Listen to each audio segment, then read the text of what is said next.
বছরের শেষ প্রান্তে এসে থমকে দাঁড়াই, ভাবতে বসি জীবনের অগণিত বাঁক পেরিয়ে এই ৩৬৫ দিনে কত কিছুই না পেলাম, আবার কত কিছুই না হারালাম। সময় যেন এক ধারাবাহিক নদী, যা আমাদের সাথে নিয়ে বয়ে চলে তার নিজস্ব নিয়মে। সুখের মুহূর্তগুলো যেন রোদ্দুরের মতো উষ্ণতা ছড়ায় হৃদয়ে, আর দুঃখগুলো কুয়াশার মতো সবকিছু আবছায়া করে রাখে। এই বছরে জীবনের প্রতিটি দিন আমাদের জন্য ছিল নতুন চ্যালেঞ্জ, নতুন আশা ও প্রত্যাশা। কিছু প্রাপ্তি ছিল এমন যা অন্তরে নতুন করে জীবনবোধ জাগিয়েছে। এক একটি অর্জন ছিল এমন যা আমাদের আত্মবিশ্বাসকে এক ধাপ এগিয়ে নিয়ে গেছে। কারো জীবনে এসেছে নতুন চাকরি, কারো জীবনে এসেছে নতুন কোনো সম্পর্ক বা বন্ধু, কেউ পেয়েছে স্বপ্নের গন্তব্যে পৌঁছানোর পথ।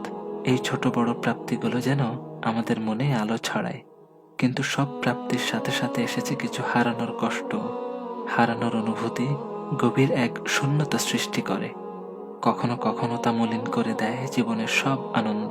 কোনো প্রিয়জন হারানোর বেদনা, কোনো স্বপ্নের অপূর্ণতা, বা এমন কিছু যা এক সময় আমাদের কাছে সবচেয়ে মূল্যবান ছিল।